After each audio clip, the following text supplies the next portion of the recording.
Claire, don't forget to lock up. We're trusting you with the place, Jonah said, giving me one last glance before stepping out the door. Of course. Enjoy your trip, I replied, trying to muster a sincere smile. I watched as Jonah walked away, the door shutting softly behind him. The house suddenly felt bigger, emptier, even though Jonah's parents were still around somewhere. I sighed, turning the lock with a decisive click. That's when the reality of my situation hit me again. I took a deep breath and walked into the kitchen. My work laptop awaited me on the dining table, competing with the clutter left by my in-laws. Gregory's golf magazines and Ellen's knitting projects had taken over every available surface. Our once tidy home now felt like a chaotic battleground. Claire, could you be a dear and make some tea? Ellen's voice floated in from the living room. My jaw clenched, but instead of answering, I grit my teeth and filled the kettle with water. I was getting used to these constant requests, though each one chipped away at my patience. I glanced at the stack of bills accumulating next to my laptop, frustrated that no one else seemed to notice or care. Jonah and I had been happy once, before his parents moved in unannounced. We hadn't even celebrated our first anniversary when they showed up, their car loaded with luggage and the announcement, "We need to stay for just a while, dear." That while had now stretched into months. Claire, you should come and sit with us, Gregory called out. His tone was always commanding, never quite asking. Feeling cornered, I obliged, carrying Ellen's tea into the cluttered living room. She took it without a word of thanks, her attention glued to the television. So, Jonah mentioned your project is going well, Gregory began, his eyes flicking over my disheveled appearance. Good for you. Yeah, it's keeping me busy, I replied, forcing myself to sit on the edge of the couch. Busy is good, but don't forget your duties at home, Ellen added, stirring her tea with a patronizing smile. The conversation was always the same. Any success I had at work was downplayed, overshadowed by their narrow views of my responsibilities. Jonah's lack of action grated on me, his unwillingness to confront them only making things worse. Claire, Jonah had said a week ago, looking anxious, they're just old and set in their ways. It'll get better. But it hadn't. As much as I loved Jonah, his optimism felt like a betrayal. To him, keeping the peace with his parents was paramount, but for me, it was making life unbearable. I bit my tongue once more, swallowing the retort forming in my mind. A notification pinged on my laptop, a reminder of the client meeting I had in 10 minutes. I need to get back to work, I stated, rising from my precarious seat on the couch. My heart pounded, every interaction with them feeling like a test of endurance. Gregory waved me off dismissively, eyes returning to his newspaper. Ellen merely nodded, engrossed in her knitting. Back at the table, I pushed aside their clutter to make room for my work, the weight of my situation pressing down on me once again. I wondered how many more facades I could wear, how many more compromises I could stomach. Jonah's easygoing nature felt like a distant memory, replaced by an unsettling complacency. My idyllic visions of married life crumbled with each passing day, shadowed by the constant presence of his parents. The kettle whistled, its sharp sound piercing through my reverie. Another tea break for Ellen, another test of patience for me. As I poured the boiling water, I looked out the window, wondering if I'd ever reclaim the peace I'd once envisioned for our home. Endless days of small sacrifices loomed ahead, but deep down, a flicker of determination sparked. Something had to give, and I wouldn't let it be myself. Claire, there's something wrong with the dishwasher again. It never happens when Jonah uses it. Ellen's voice cut through my focus as I worked at the dining table. I clenched the edge of my laptop, taking a quick breath. Jonah doesn't even know how to use it. He never cleans up. I fired back, trying to keep my voice steady. Ellen's eyes narrowed. That's because he works hard all day, unlike you, who can work from home and still manage to mess things up. I got up and walked to the kitchen, trying to kill the conversation. Ellen trailed behind me, her disapproving presence filling the space. I opened the dishwasher, fiddling with the controls just to do something with my hands. Gregory appeared in the doorway, leaning against the frame with a smug look. You wouldn't have these issues if you just did things right, Claire. My patience was wearing thin. Maybe you two could help out once in a while, I snapped, unable to hold back. Gregory chuckled, the sound grating my nerves. Help? We're guests here. It's your job to make us comfortable. I slammed the dishwasher shut. It was clear nothing I said would matter. Retreating to the dining table, I tried to bury myself in work, but their voices kept pulling me back into the toxic atmosphere. Jonah appeared briefly in the evening, but his presence did little to ease the tension. "Hey, Claire, everything all right?" he asked, looking between me and his parents. "Just peachy," I replied, voice dripping with sarcasm. "Your parents seem to think I'm the maid." Ellen piped up. "We only ask for small favors. Jonah, Claire should be able to handle it." Jonah frowned, glancing at me apologetically. "I'm sorry, Claire. Can we talk about this later?" I pushed my chair back, frustration boiling over. "No, Jonah, we need to talk about this now." But he wilted, his eyes darting back to his parents. "Another time, okay?" he said softly. I walked away, feeling a mixture of anger and despair. Their manipulation and his avoidance were driving a wedge deeper and deeper. Upstairs, I checked my credit card statement on a whim and froze. "Jonah!" I shouted, my voice echoing through the house. He scrambled up the stairs, his parents close behind. "What is it?" he asked, bewildered. "Did you use my credit card?" I demanded, showing him the statement with luxury purchases I never made. Jonah looked blank. "No, I didn't." Gregory stepped forward. "We did. We needed a few things, and we assumed it was fine." "You assumed," I repeated, disbelief lacing my voice. "You charged thousands of dollars without asking?" Ellen's face turned cold.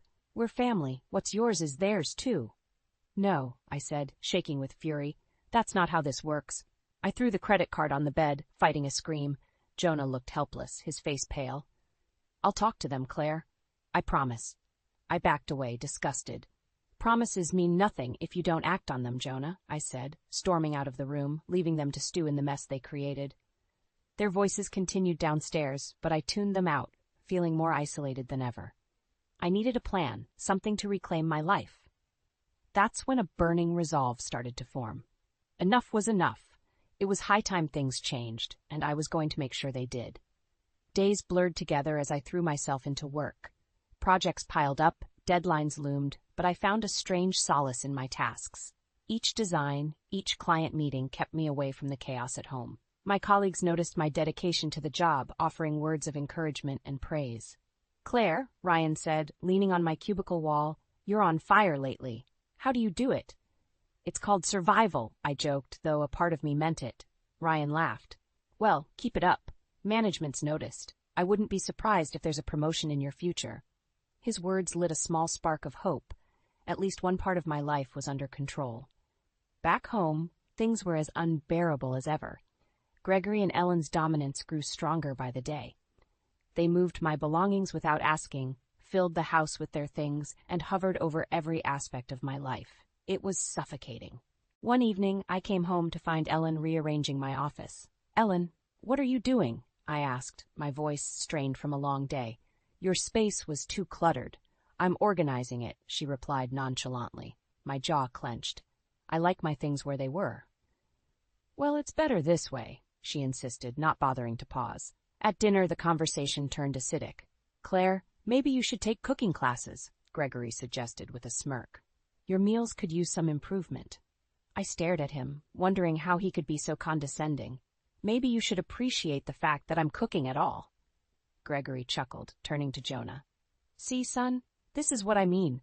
A little gratitude goes a long way." Jonah looked uneasy, trapped between us. "Let's just eat," he said, attempting to steer clear of another confrontation. The final straw came when I checked my bank account and found another series of unauthorized transactions. This time, it was for an expensive spa package. I stormed into the living room, holding the bank statement in my hand. "More charges, really?" I yelled. "You spent $1,200 on a spa?" Ellen barely looked up from her knitting. "Relax, Claire. It was just a treat. We needed it."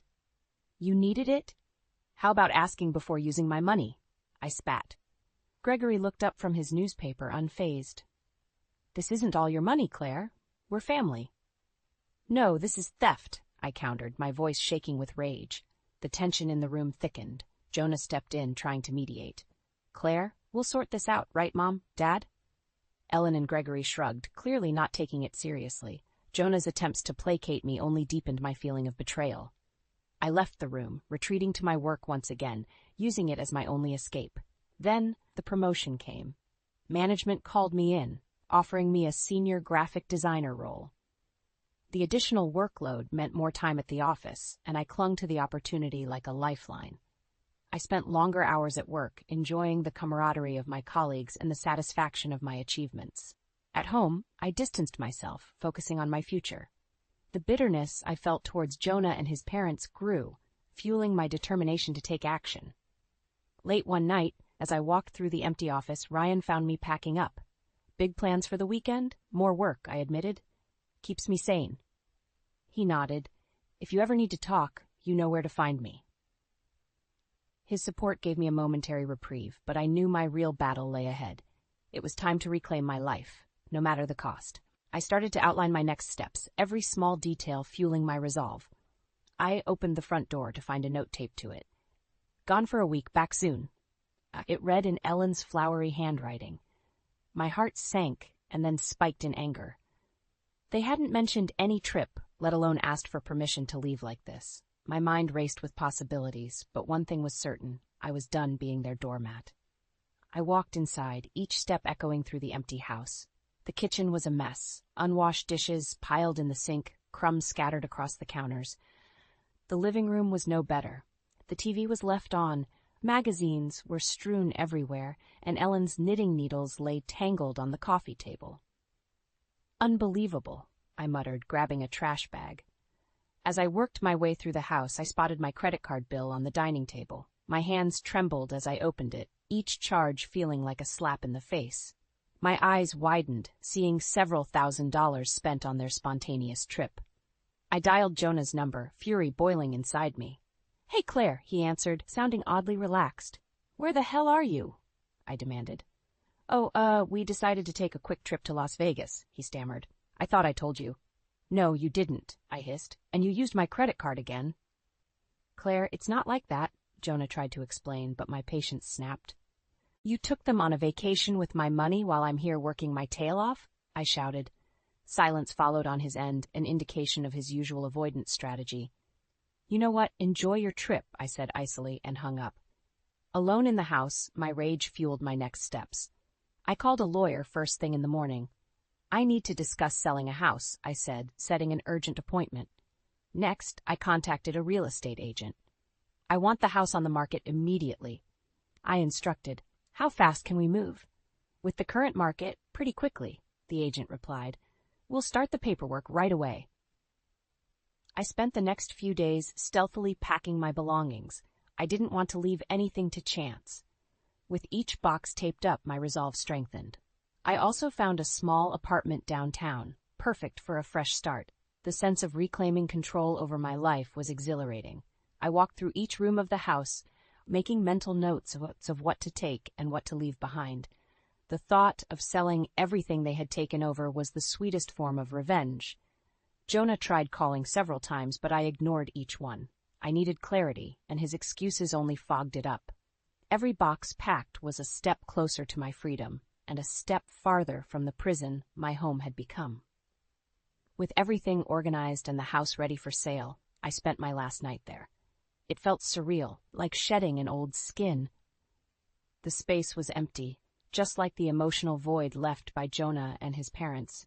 I could almost hear their voices, bossing me around, belittling me. But now, I no longer cared. The deed was done. By the time they returned, they wouldn't recognize the place nor their control over it. With a last look around, I locked the door, stepping out into the cool night air, savoring the first taste of freedom and the sweet scent of impending karma. The door creaked shut behind me as I entered my new apartment, a small, tidy space downtown. My boxes were neatly stacked along the wall, and the sight of them made me feel a deep sense of accomplishment. One by one, I began unpacking, placing my things exactly where I wanted them, this time with no interference. I had arrangements to make. First, I visited my lawyer. "Claire, everything looks in order," she confirmed, flipping through the documents she had prepared. "If you're sure about this, we can push the sale through quickly." "Do it," I replied without hesitation. Next stop was the real estate agent's office. "The house is now listed," she informed me. "I've already had several inquiries." "Great," I said, feeling a spark of satisfaction. "Let's make it happen as fast as possible." As the days passed, I balanced work and my covert operation. By day, I was the diligent graphic designer, throwing myself into my new role. By night, I moved essentials into the apartment, making it feel more like home. The only messages I received from Jonah were attempts to soothe my burning anger, but they went unanswered. One particular evening, I found myself in the office late, a usual occurrence now. Ryan, my colleague, noticed me as he packed up to leave. "Burning the midnight oil again?" he asked, coming to lean on my desk. "Yeah, lots to do," I replied, trying to keep my tone light. "Want to grab a coffee? You look like you could use a break," he offered. "Sure," I agreed, realizing that a bit of normalcy could do me some good. At the cafe, we sipped our drinks in a comfortable silence before Ryan broke it. "Something's been bugging you," he said, more of a statement than a question. I sighed, deciding if I should burden him with my mess. "It's complicated at home," I finally admitted. "If you ever need help, I'm here," he said, his sincerity touching me in ways Jonah's evasions never did. "Thanks, Ryan," I said softly, appreciating the gesture more than he knew. The next morning, I received a call from my real estate agent. "Claire, we have a buyer," she announced. "They're offering more than the asking price and want to close quickly." "Let's do it," I said, feeling elated. The final pieces were falling into place. With the sale nearly complete, I returned to my apartment, envisioning the look on Jonah and his parents' faces when they returned. They wouldn't know what hit them. The last detail involved formalizing the divorce. I made sure the papers were prepared and ready for when they returned. My plan was airtight, each step meticulously thought out and executed. Packing the last of my belongings from the house, I felt a strange sense of peace. I had no regrets. They had pushed me to this point, and now they would face the consequences. I locked the door one final time, leaving the key under the mat with a note. "We're done." I stepped away, my new life awaiting me. The control I had fought so hard to reclaim was finally mine, and as I walked towards my future, the weight lifted from my shoulders and was replaced by a renewed strength. I stood by the window of my new apartment, watching the minute hand on the clock crawl. Any moment now they'd come back from their trip. I could almost picture their confused faces when they found themselves locked out. It wasn't long before my phone buzzed. It was Jonah. I let it ring twice before picking up. "What's happening here? We can't get into the house," he yelled, his voice frantic. "I sold it," I said calmly. There was silence on the other end of the line. "You? What?" Jonah finally spluttered. "I sold the house. It's done," I repeated, feeling a strange sense of relief wash over me. "You can't do that. This is our home." Ellen's voice shrieked in the background. "No," I replied, my voice cold as steel. "It was my home. You've been nothing but uninvited guests." Jonah was silent, too stunned to respond. Ellen grabbed the phone from him. "We'll see about this, Claire. We'll get a lawyer. You'll regret this," she threatened. "Do whatever you feel you need to," I said, unbothered. "But the paperwork is ironclad. You'll find no loopholes." On the other end, I could hear Gregory cursing. "This isn't over, Claire," he snarled before the call dropped. I sighed, placing my phone on the counter. I glanced around my new apartment, feeling the first threads of true peace. The next morning I stood by my lawyer's office, ready for the storm. Jonah, Ellen, and Gregory arrived, their faces a mixture of fury and desperation. I stepped outside to meet them. "Claire, let's be reasonable," Jonah started, his voice wavering. "We can work this out." "We tried," I countered. "You chose them over our marriage time and time again. This is the result." Ellen stepped forward, her eyes blazing. "We took you in, treated you like family." "Your idea of family is using me as a bank and a maid," I fired back. "That's not family." Gregory leered at me. "You'll pay for this, Claire." "No, I'm done paying," I answered firmly, handing Jonah the divorce papers. "Sign these. We're finished." The neighbors nearby began to gather, their curiosity piqued by the spectacle. Jonah glanced at the growing audience, his face flushed with embarrassment. Ellen looked ready to burst, her hands shaking as she snatched the papers from me. "You can't do this," she screamed. "We'll fight you." But their threats fell flat. "Go ahead," I said loudly, making sure the neighbors heard. "But you'll find that legally, you've got no standing. This is my house, my money, and now, my life." Gregory tried to lunge at me, but Jonah held him back, looking defeated. "Just sign the papers, Dad. We have no choice." Ellen gave a final, venomous glare before grabbing a pen and signing the papers with trembling hands. Gregory followed, his anger palpable. Jonah was last, his eyes locking with mine one final time before he signed. "Goodbye, Jonah," I said, turning to leave. The weight of revenge lifted, replaced by a lighter, unburdened spirit. I felt empowered and strong, walking away from the chaos they tried to bind me in. Back at my apartment, I smiled genuinely for the first time in months. It was over. Finally, truly over. The power they had wielded was gone, and in its place, I found my freedom. As the door clicked shut behind me, I knew without a doubt that my new chapter had just begun. In the days following the confrontation, the fallout was swift and dramatic. Jonah, Ellen, and Gregory scrambled to find a place to stay, thrown into disarray. I heard through the grapevine that they had checked into a cheap motel nearby, their former grandeur reduced to complaining about the thin walls and bad service. My days, however, were looking brighter. The air in my new apartment seemed fresher, every small action of my newfound freedom. At work, things were electric. My colleagues noticed a spring in my step, and more than one asked what had changed. "Claire, you're glowing," Ryan commented as we worked on a project. "Did something good happen?" "You could say that," I replied, a genuine smile forming. The feeling of taking back control was better than any spa day the Crosbys could have charged to my card. Meanwhile, Ellen and Gregory's attempts to save face were failing spectacularly. Gregory tried calling in favors from his business contacts, hoping someone would provide a temporary space or financial aid. The responses were as cold as his heart, each rejection a blow to his inflated ego. Ellen's threats of legal action fell apart quickly. My lawyer, Kate, was thorough and efficient. "Don't worry, Claire," she reassured me over the phone.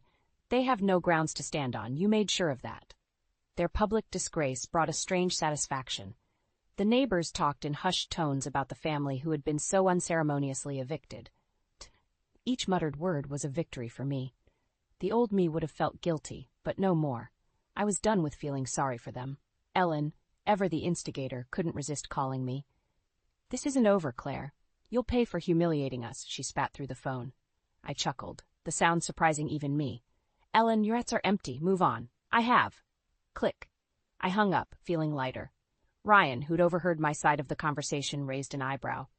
"Everything okay?" "Better than okay," I said, my grin widening. Jonah showed up once at my apartment, a last-ditch effort. He looked harried, his eyes pleading. "Claire, please, can we talk?" I leaned against the doorway, arms crossed. "Talk about what, Jonah? You made your choices." "I'm sorry," he started, but I cut him off. "Sorry isn't good enough," I said firmly. "You chose them over us, over me, and now you face the consequences." Jonah's shoulders sagged. I didn't know things would get this bad. "Well, they did, and now it's time for you to deal with it," I replied. "Goodbye, Jonah." Closing the door on him felt like closing a door on the last remnants of my past. I felt a rush of empowerment, a clear signal that I was moving forward. Ryan caught me after work that day. "You really are something, Claire," he said with admiration in his eyes. "Just doing what needed to be done," I replied simply. Back in my apartment, I toasted to my newfound peace. It wasn't just about revenge, it was about reclaiming my life, my independence. The sight of Jonah, Ellen, and Gregory struggling was merely the cherry on top. I curled up with a book, the quiet of my space a comforting blanket. The drama was behind me, and the future ahead seemed full of promise. For the first time in a long while, I could envision a life free from manipulation and control. And that was the sweetest victory of all. Settling into my new apartment brought a sense of liberation I hadn't felt in years. I threw myself into my new role at work with gusto, thriving in the creative energy and camaraderie of my team. The promotion meant longer hours, but I welcomed them, relishing every new challenge that came my way. One evening, after a particularly busy day, Ryan caught me as I was packing up. "Hey, Claire, a few of us are going out for drinks. Care to join?" For a moment, I hesitated, then smiled. "Why not?" At the bar, the conversation flowed easily. Ryan and I exchanged stories, shared laughs. It felt good to unwind, surrounded by friends who respected me. "So you're finally free from that madhouse, huh?" Ryan said, clinking his glass against mine. "Yeah, it feels like I can finally breathe again," I replied, a genuine smile on my face. Despite the emotional fallout from the divorce, I found myself enjoying my independence. My days were full, my nights peaceful. The anxiety that once gripped me was replaced by a newfound sense of joy. One day, as I was leaving the office, my younger coworker, Ethan, caught up to me. "Hey, Claire, you got a minute?" "Sure, what's up?" I asked, curious. Ethan looked a bit nervous, scratching the back of his head. "I was wondering if you'd like to grab dinner sometime. Just the two of us." I blinked, caught off guard. "Dinner? Are you asking me out, Ethan?" He chuckled, a bit embarrassed. "Yeah, I guess I am." I smiled, considering his offer. "I'd like that." "When? How about tomorrow night? There's this great Italian place I know." "Sounds perfect," I said, feeling an unfamiliar flutter of excitement. The next evening, we met at the cozy Italian restaurant. Conversation flowed easily, and Ethan's youthful exuberance was infectious. Over plates of pasta and glasses of wine, I found myself opening up in a way I hadn't in a long time. "You seem different now," Ethan noted, twirling his fork. "Happier." "I am," I admitted. "It's been a tough journey, but I'm finally finding myself again." Ethan smiled warmly. "Well, I'm glad. You deserve to be happy." As the evening drew to a close, we walked back to my apartment. Ethan hesitated at the door, looking as if he wanted to say something. "Thank you for tonight," I said, breaking the silence. "I had a great time." "Me too," Ethan replied, leaning in for a quick, shy kiss on the cheek. "Good night, Claire." "Good night, Ethan," I said, closing the door and feeling a warmth spread through me. Inside, I sat down with a content sigh. Life was starting to unfold in ways I never imagined. The past was behind me, and a future full of possibilities lay ahead. Over the next few weeks, Ethan and I spent more time together. We explored the city, shared meals, and laughed late into the night. It was refreshing to be with someone who appreciated me for who I was, without any hidden agendas or manipulations. With each passing day, I realized how strong I had become. No more compromises, no more living under someone else's thumb. This was my life, and I was determined to live it on my own terms. One evening, as I sat in my apartment, the city lights twinkling outside my window, I felt a profound sense of peace. The chaos and drama of the past were behind me, replaced by a calm, steady happiness. This was my new chapter, a fresh start. And for the first time in a long while, I felt optimistic about the future, confident that I could handle whatever came my way.